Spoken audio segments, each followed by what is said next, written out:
Hi children, now let's continue with the concept of diagonals. What is diagonal? Yes, it's a line segment joining two non-consecutive vertices. If I ask you to draw diagonals for this for this quadrilateral, you will easily find it. Because for this vertex, this is the non-consecutive vertex. So you will join this and you will say this is the diagonal. And for the next vertex, here is the diagonal. So these two diagonals can be easily drawn. Now coming to this figure, is it a quadrilateral? 1, 2, 3, 4, 5. No, it's not a quadrilateral. It has 5 sides. So it is a pentagon. Can I draw diagonals for these pentagon? 1, 2, 3, 4, 5. 5 sides are there. So it's a pentagon. What is the definition of diagonal?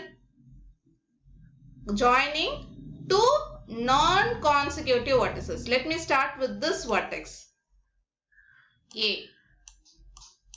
B is a consecutive vertex. C, it's a non-consecutive vertex.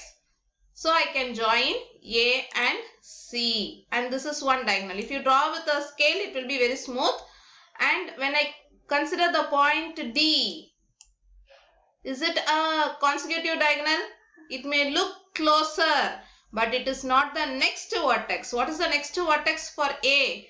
E, this vertex. In between we have one vertex here.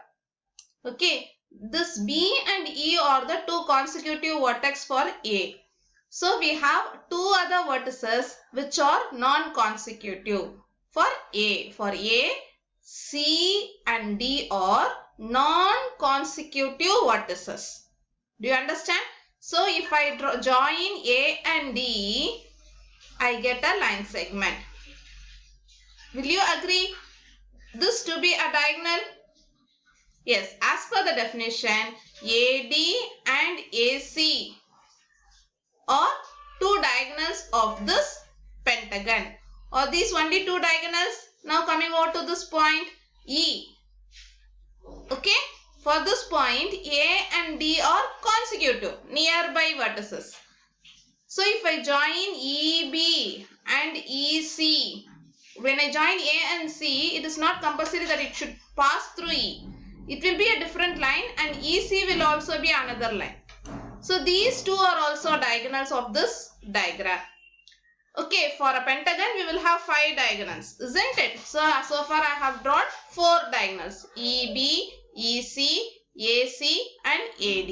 Coming over to the point D, the consecutive vertices are E and C.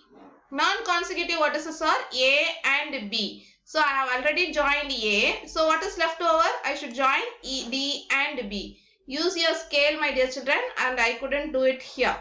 If you use scale, you will have 5 diagonals now. So in this diagonal, one diagonal is lying outside this pentagon.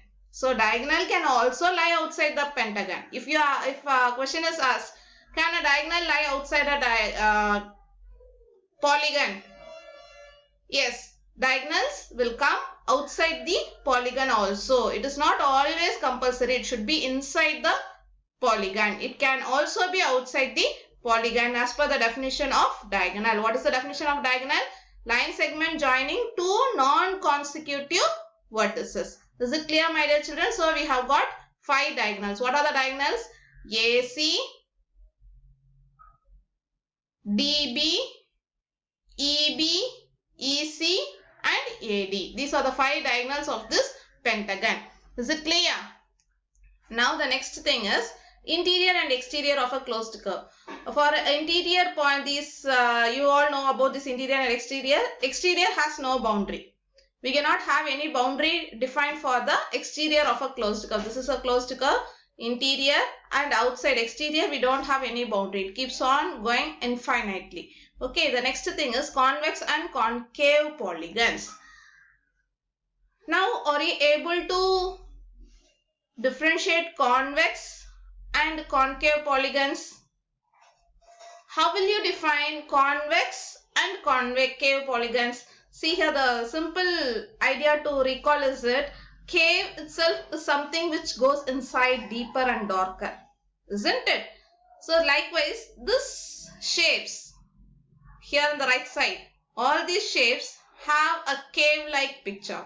So whenever we have a bend inside like a cave, it is called as concave polygons. Here, these are all convex polygons. How to define convex and concave polygon? Any idea? Here too I have 4 sides. Here too I have 4 sides. Here too 4 angles. Here too 4 angles. How to define? How to specifically differentiate that this is convex and this is concave? Will you say it will be bent inside in your definition? Will it be nice to say define like that? I will give you a clue. You can define this convex and concave based on the definition of diagonals. In previous slide I told you.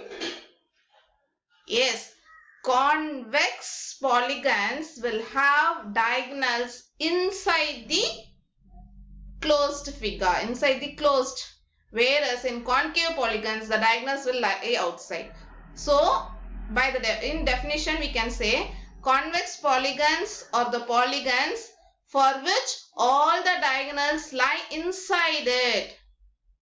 Concave polygons are the polygons which has at least one of its diagonals lying outside, at least one. And it is not compulsory all the diagonals should lie outside. At least one should have. If I have bent like this, no, in 2 or 3 places, I may have diagonals, 2 to 3 diagonals lying outside. Only one bend means only one diagonal will lie outside. So at least one diagonal should lie outside that polygon. If such the case, then that polygon is called as concave polygon. So you know how to define concave polygon and convex polygon. So you will come across define convex polygon and define concave polygon. I have not stated here. It's your duty to take down in notes. Okay, how will you define concave polygons? Concave polygons are polygons for which at least one of its diagonal lies outside the closed polygon. Is it clear? Very good, children. Now let us move to the next concept. Regular and irregular polygons. This hope you know, but then let it be a proper definition for you. A regular polygon is both equiangular and equilateral. You would have come across the word equiangular in lower classes. Equiangular. Angular in the sense angles. So equal angles. By the word you can define what is meant by equiangular. If all the angles are equal in a closed polygon. Polygon itself is a closed thing, so I may not say closed polygon. If all the angles in a polygon are equal, we can say that that polygon is equiangular. What is meant by equilateral? Yes, if all its sides are equal, then we can say it as regular polygon. It should satisfy 2 conditions also. All the angles should be equal, all sides should be equal. Only if it satisfies both, we can say it as a regular polygon. See here, I can divide this into 2 panes. Here we have all the angles equal, all sides are equal. To mention, to identify, to indicate that the sides are equal, we use this small sticks that these 3 sides are equal. Okay.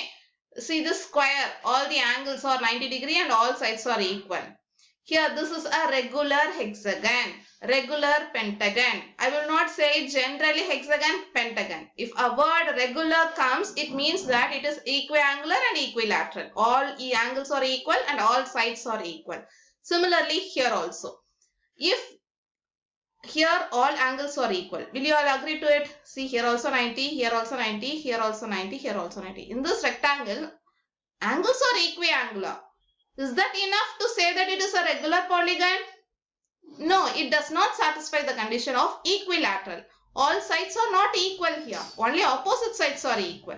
So it is an irregular polygon. It's not a regular, it's irregular polygon. Even here, though all the angles are equal in this hexagon, sides are not equal.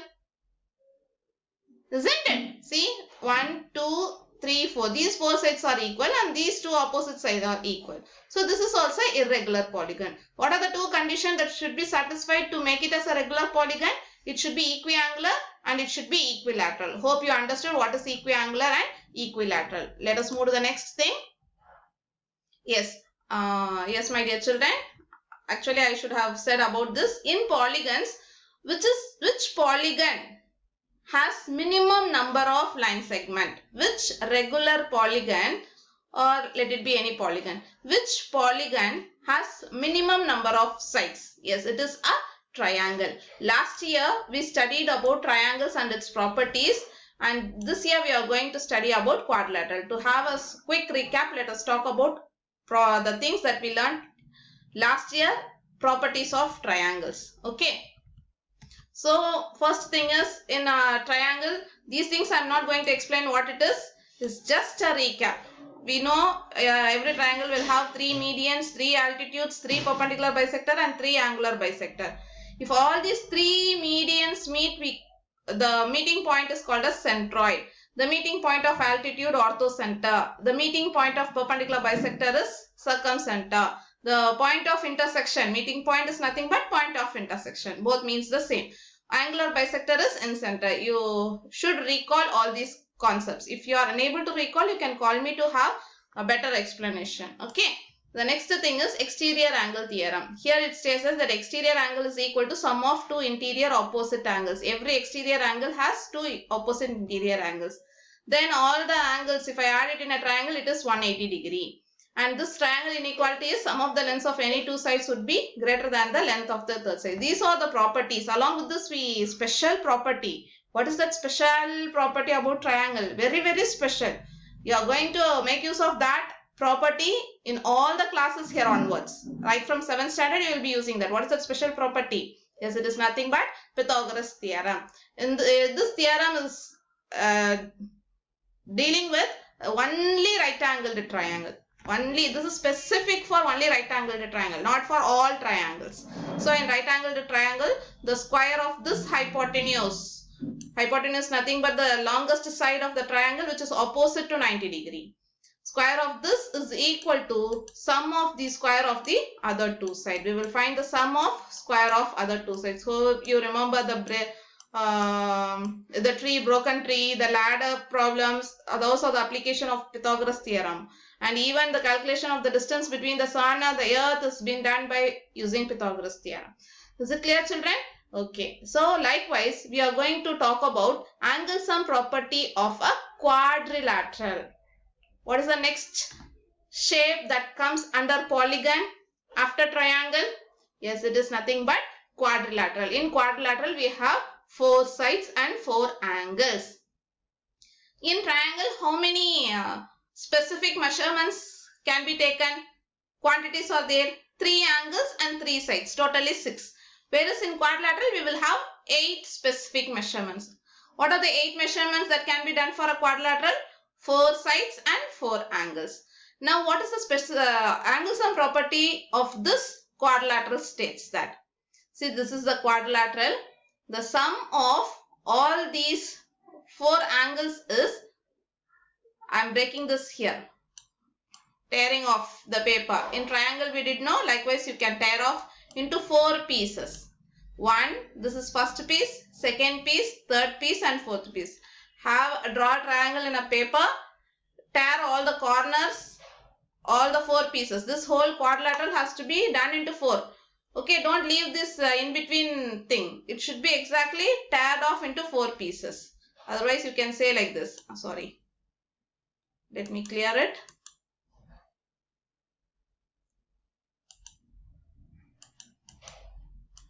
You have to divide this into 4. Okay.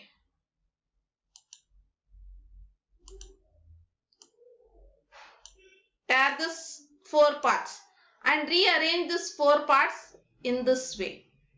Okay. Surely you will get a circle, complete circle. What is the center angle of this circle? Yes, it is 360 degrees. So I can say if I add angle 1, 2, 3 and 4, we get 360 degree. The sum of all the angles in a quadrilateral is 360 degree. You can also see here. Okay, let me continue in next video, my dear children.